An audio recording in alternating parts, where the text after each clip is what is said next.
스바냐 첫 번째 시간, 여호와의 날, 부제가 심판의 날 같습니다. 스바냐서 1장. 자, 여러분, Today is my day. 그런 말 들어보셨죠? 무슨 뜻이에요? 그런 뜻 같아요. 내가 애타게 기다리던 날, 또 소원이 이루어지는 날인데, 평소에 억울한 사연이 많은 사람에게는 원수들이 혼난 날 같아요. 자, 스바냐서는 여호와의 날을 주제로 하는 예언서인데, 여호와의 날, 그러니까 하나님의 날은 어떤 날일까요? 하나님의 섭리나 계획이나 예정이 이루어지는 날이라는 뜻 아닐까요? 그러면은 혹시 하나님의 진노가 터지는 날? 그러니까 창세기 노아의 홍수의 날로 시작을 해서 심판의 날이죠. 심판의 날을 보면 바로 그날, 여러분 그날 아시죠? 그날 예수가 재림하는 날, 네. 종말의 날입니다. The Judgment Day. 사람들에게 무슨 일이 일어날까요?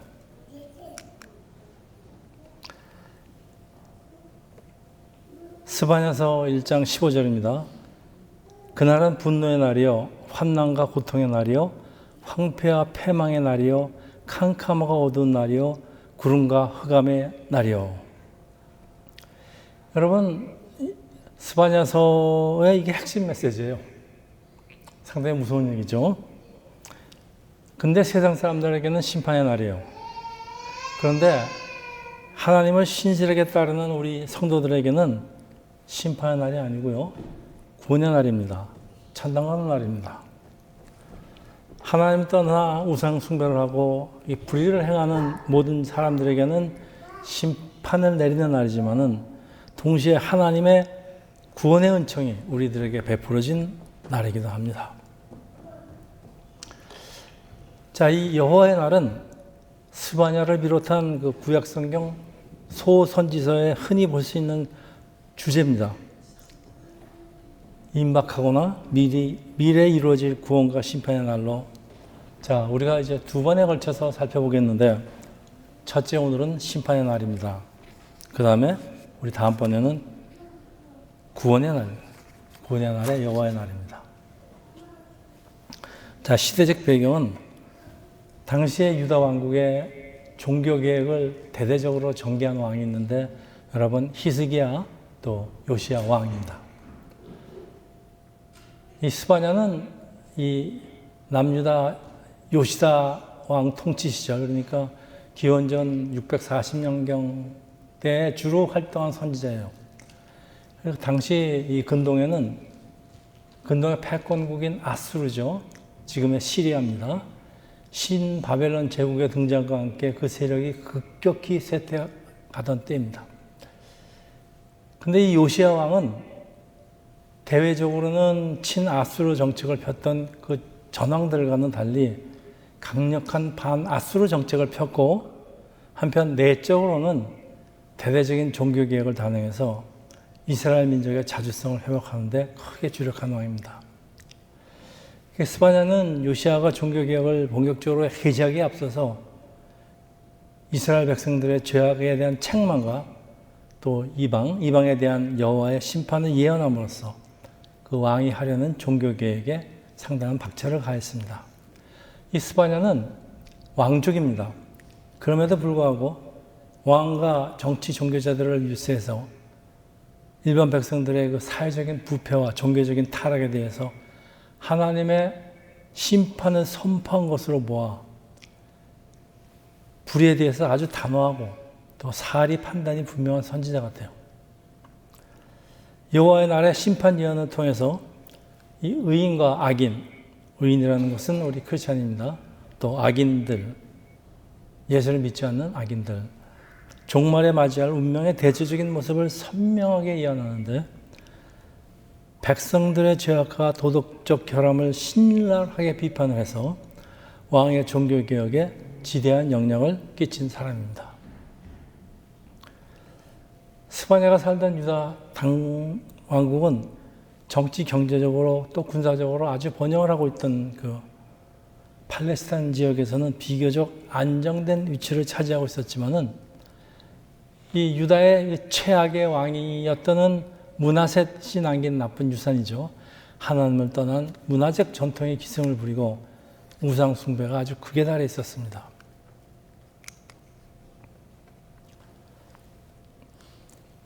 저게 이제 몰렉 신인데 이 므낫셋 왕은 자신의 아들을 이 암몬의 신 몰렉에게 제물로 바친 아주 사악한 왕인데요. 그리고 유다 전역에 이 바알과 아세라 신상을 만들고 그 성전 뜰 위에 그 해와 달을 위한 단을 쌓고 심지어 성전에 아세라상 목상까지 세웠습니다. 그런데 이렇게 귀중한 아들, 딸들을 왜 하나님한테 시장 제물로 죽여서 바칠까요? 왜 그럴까요?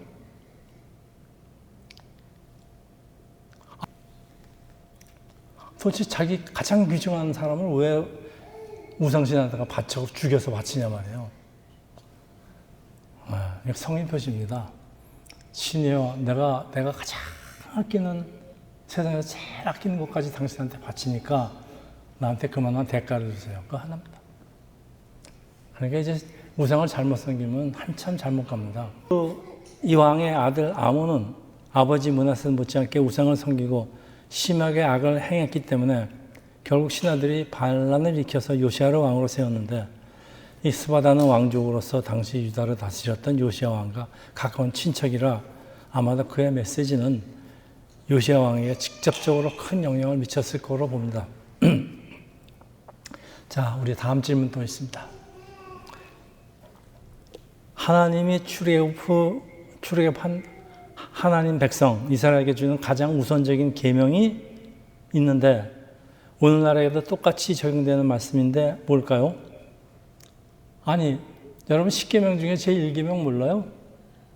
그거보다 더 중요한 계명이 어디 있어요? 나 위에, 하나님 외에 다른 신을 두지 말 것, 이거예요.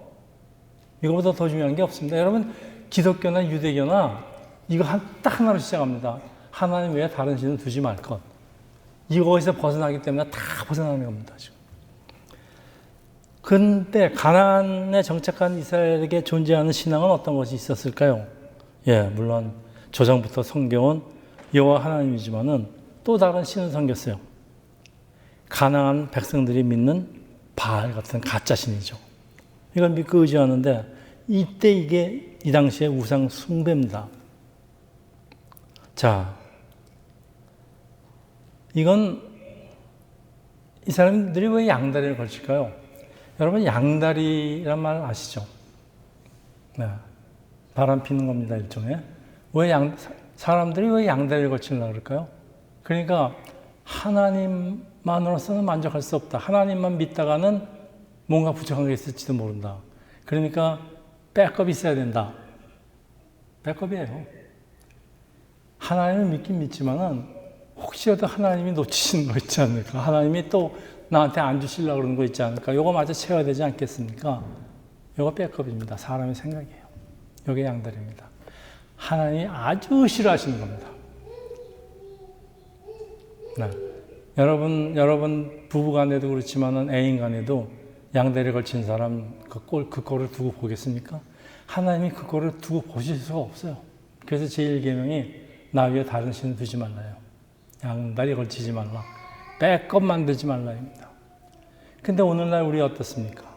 솔직히 얘기해서 백업 안 만든 사람이 어디 있어요? 네, 정도 나름입니다. 자, 오늘날 하나님 백성에게 우상숭배는 어떤 것이 있을까요? 그러니까 하나님을 믿고 따른다고 하면서 한편 세상을 지배하고 있는 세상을 지배하고 있는 신이 뭐예요?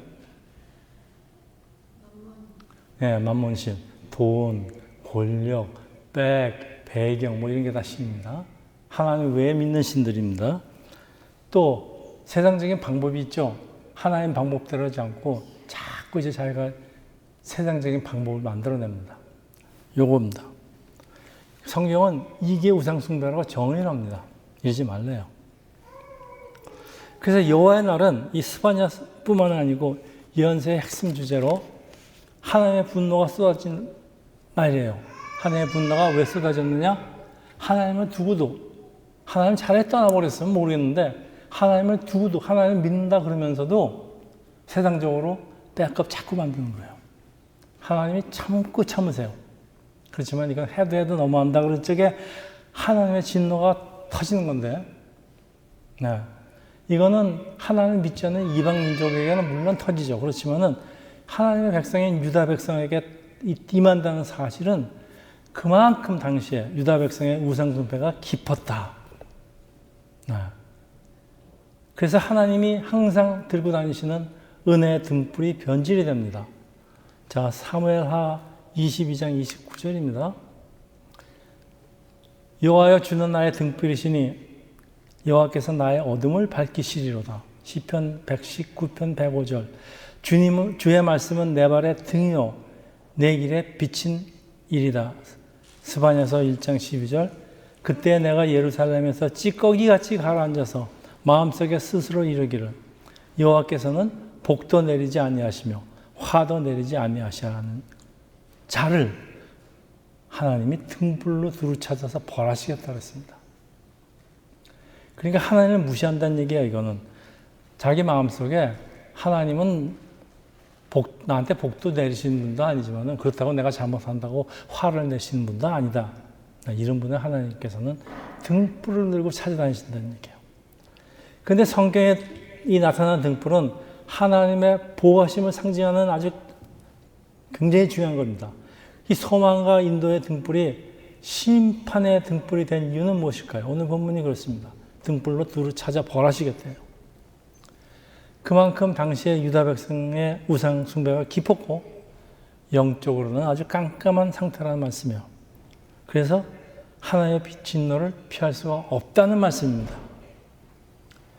자, 그런데 이 여호와의 날은 구약 성경은 물론이고 신약 성경에서도 여러 곳에 등장합니다.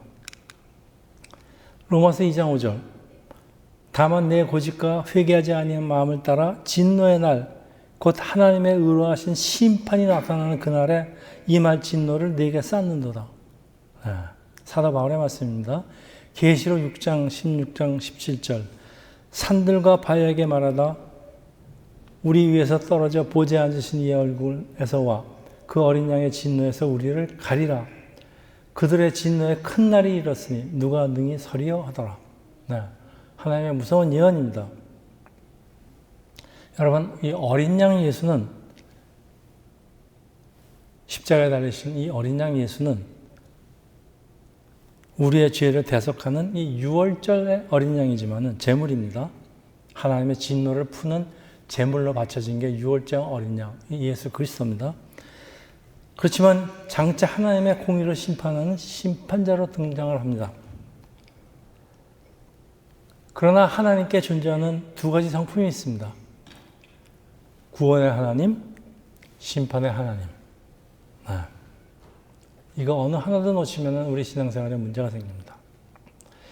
그래서 비록 스바냐가 여호와의 날이라는 그 두렵고 무서운 그 심판의 하나님으로서의 주제를 다루고 있지만은 궁극적으로는 하나님은 신실한 남은 백성들을 기뻐하시는 그런 하나님이라는 것을 보여주는 그 몇 가지를 확인을 하겠습니다. 첫째, 여호와의 날은 반드시 있을 것이다. 여러분, 예수님 재림 그러면 교회 다니는 사람들 잘 안 믿으려고 그러는데 성경에 수도 없이 반복돼서 기록된 말씀입니다. 이걸 안 믿고 어떻게 성경을 읽습니까? 여호와의 날은 반드시 있을 것입니다. 둘째, 이런 여호와의 날에 하나님 앞에서 살아남는 방법은 여호와를 찾는 것밖에 없습니다. 셋째, 우리는 하나님 심판의 날을 기다려야 합니다. 우리가 기다리든 아니라든 심판의 날은 옵니다. 자, 이날 참 무서운 심판의 날이지만은 남은 자들이라는 것은 이제 성경에서 하나님의 백성들입니다. 끝까지 남은 자들이에요. 남은 자들에게는 구원의 날, 승리의 날이 될 것이라는 그 하나님의 백성은 궁극적으로 하나님의 마지막 심판을 기다리며 살아가는 종말론적인 신앙이 있어야 하는데 하나님의 백성이 당하는 억울하고 부당한 말씀 일들을 판단하고 보상해 주실 것이기 때문이다. 그래서 오늘 우리 같이 찬양한 스바냐 3장의 결론입니다. 너희 하나님 여호와가 네 곁에 있으 너희 곁에 계시니 그는 전능자라. 예. 이게 이제 제가 다음번에 설교할 그 구원의 하나님에 대한 설교입니다. 하나님은 우리를 잠잠히 사랑하시며 환호로 기뻐하시는 분이에요. 하나님 환호하십니다. 참 잘했다. 너는 정말 내 백성이다. 이런 하나님을 아는 우리 종말론적인 신앙이 있어야지 우리가 기뻐할 수가 있습니다. 그렇지 않으면 이 세상 힘들고 광야 같은 세상에 힘든 일이 어디 한두 가지입니까? 억울한 일이 어디 한두 가지입니까? 핍박이 어디 두 번 있습니까? 그렇지만 이런 걸 다 견디고 견딜 뿐만 아니라 기뻐하면서 견딜 수 있는 그 능력이, 그 마음이 어디서 올까요? 그래, 내가 아무리 힘들더라도, 내가 아무리 고난스럽더라도, 아무리 일이 힘들고 그렇더라도 하나님이 다 갚아주신다. 종말이 와도 갚아주시고 그전에도 갚아주신다. 네. 그래서 그 여호와의 날은 꼭 종말론적으로만 해석할 필요는 없습니다. 하나님이 나에게 큰 은혜를 베푸신 날이 바로 그날이 여호와의 날입니다. 나한테는 그날이 여호와의 날입니다. 자, 그러면 여호와의 날에 우리가 잊으면 안 되는 것들은 무엇일까요? 첫째, 여호와의 날은 하나님 앞에 서는 날이기에 하나님의 백성에게는 이것보다 더 중요하지 않은 날은 없습니다. 가장 중요한 날이에요. 둘째, 하나님의 백성은 종말이 가까워질수록 여호와의 날을 대비하는 것도 중요해요. 그렇지만은 우리가 이 땅에 사는 동안에 우리의 신앙을 성숙시키기 위해서라도 때때로 가끔씩 찾아오는 연단, 하나님부터 오는 연단을 잘 이기면서 그날을 기다려야 합니다. 셋째, 여호와의 날이 캄캄하고 어두운 날이 된다는 것은 상당히 두려운 날입니다.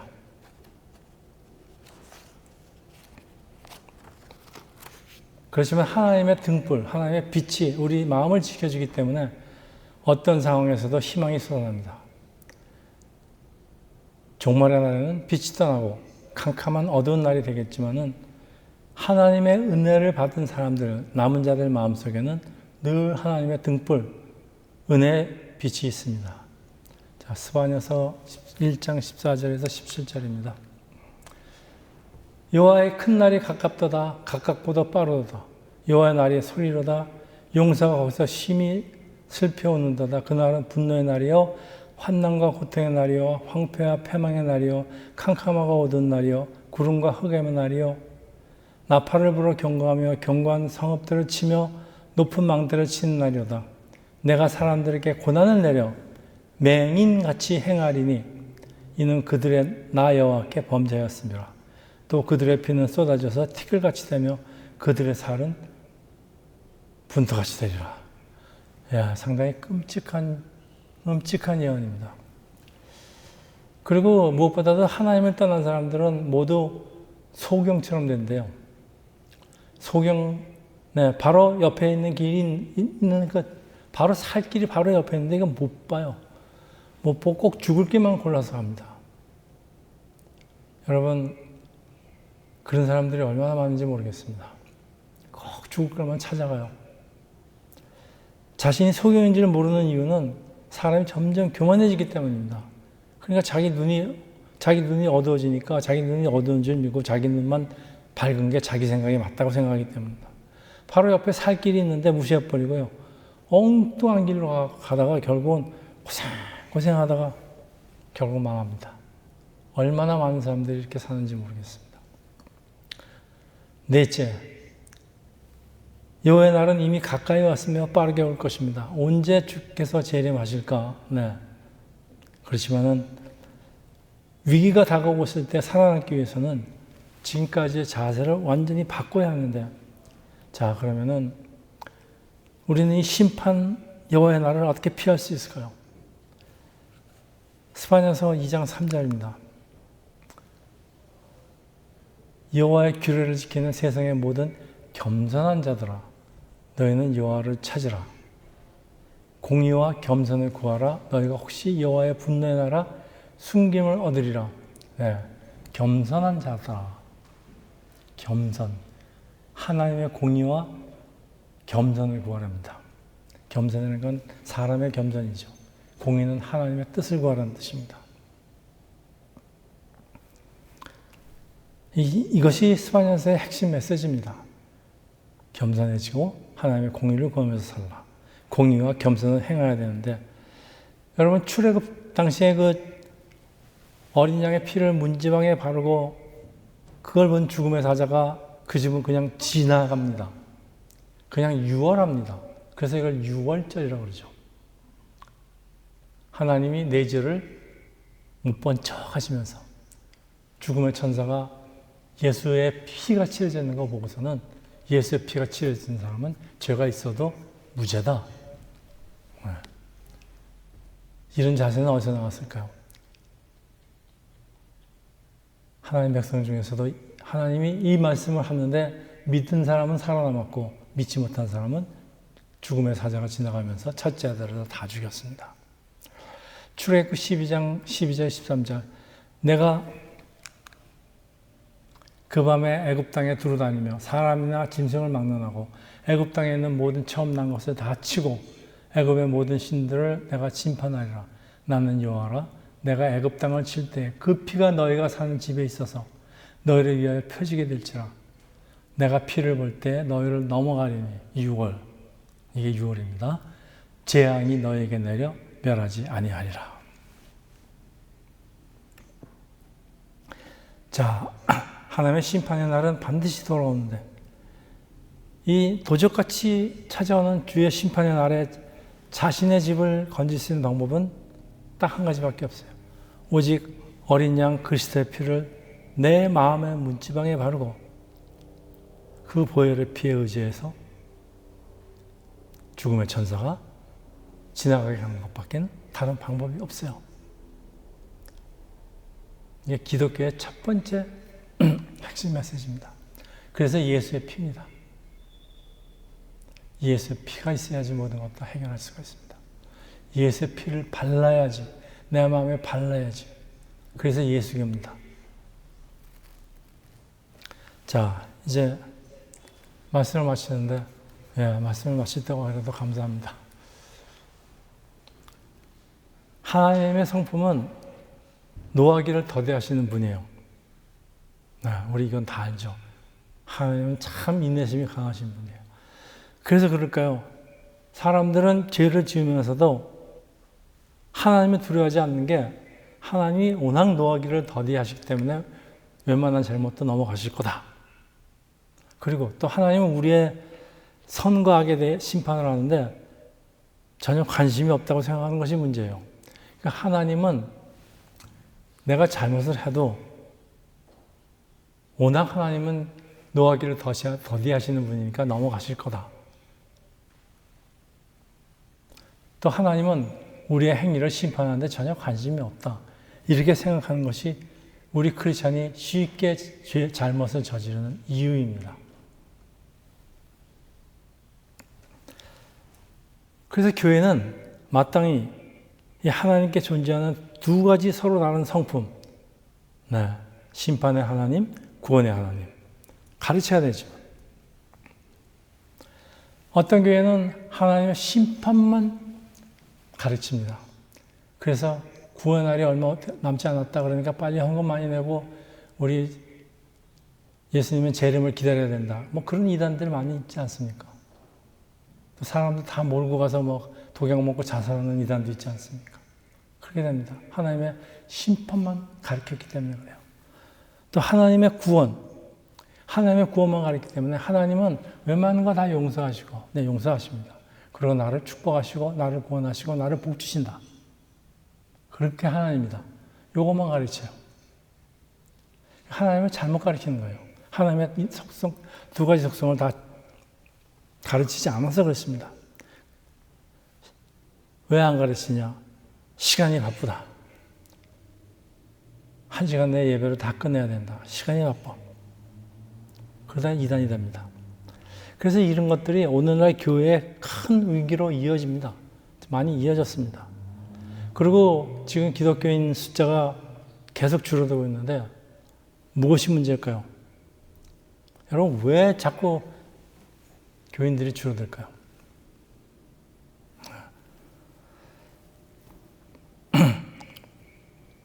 성경의 핵심 메시지는 전달하지 않고 이 세상적인 좋은 말만 전하는 것 혹은 세상적인 나쁜 말로 겁만 주는 것. 그래서 그래요. 이 교회의 말씀과 교회의 목적과 아주 멀리 떨어져 있기 때문에 결국은 오늘날 교회의 진정한 위기는 교회가 말씀을 제대로 전하지 못한다. 다시 교회가 교회답지 못하다. 이게 문제입니다. 저는 여러분들에게 이제 나중에 교회를 찾게 되면요, 이건 분명히 알고 찾으세요. 교회에서 말씀을 정확히 전하고 있느냐, 아니면 입 바른 소리나 하고 있느냐, 아니면 겁만 주고 있느냐, 아니면 돈만 달라고 그러느냐, 봉사만 하라고 그러느냐.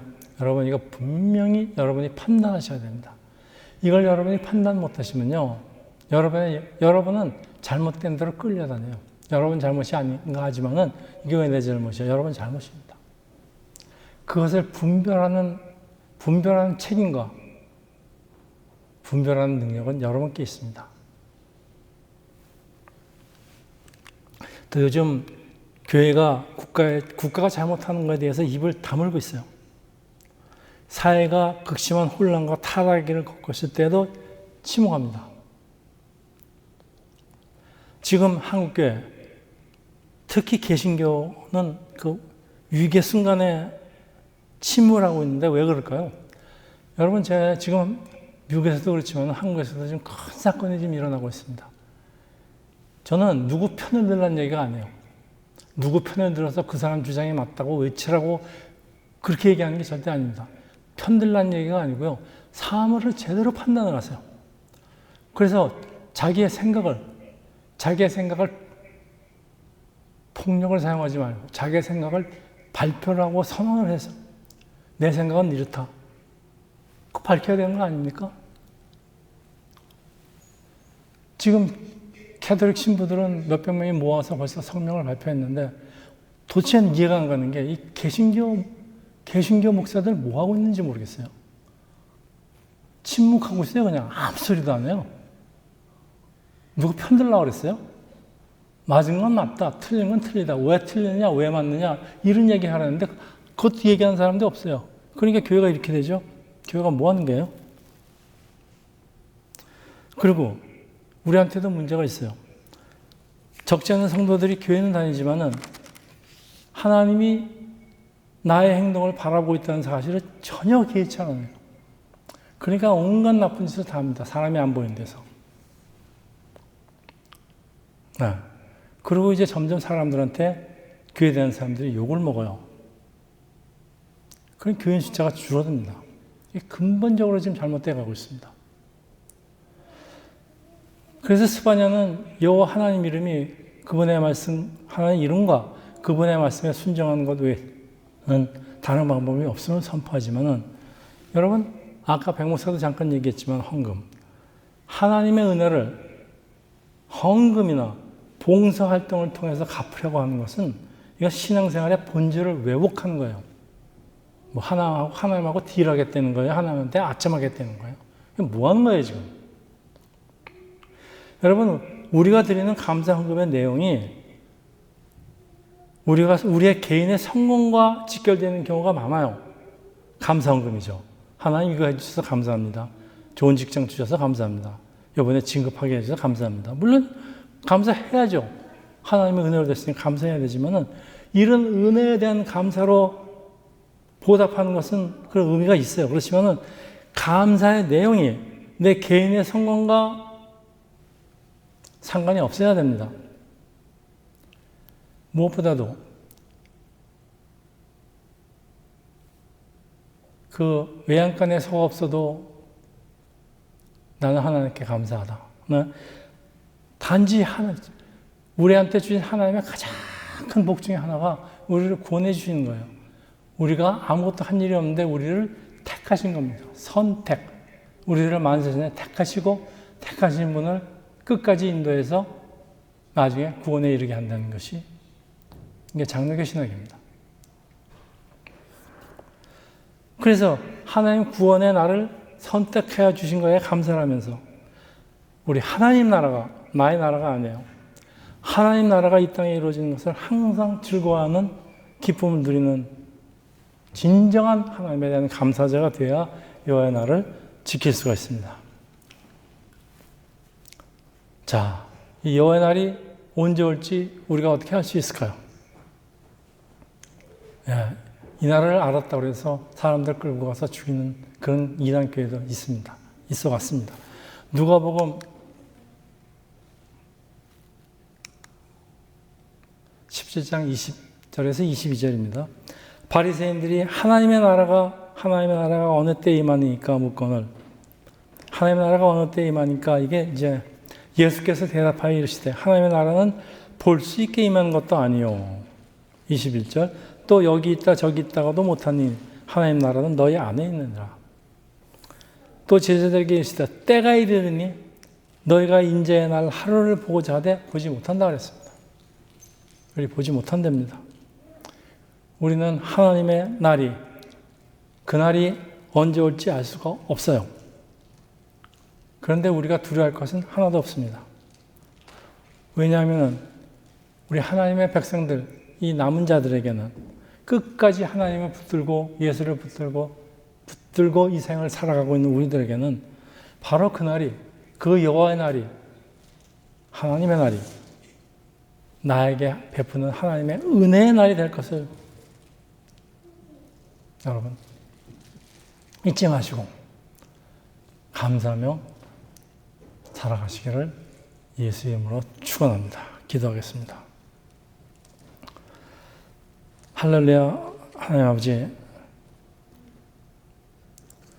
여호와의 날 심판과 축복의 날은 반드시 올 것인데 라는 것을 저희들이 믿고 오직 예수 그리스도의 피만을 내 마음속에 묻히면서 살아가는 세상교회 형제자매들 되기를 예수 이름으로 기도합니다.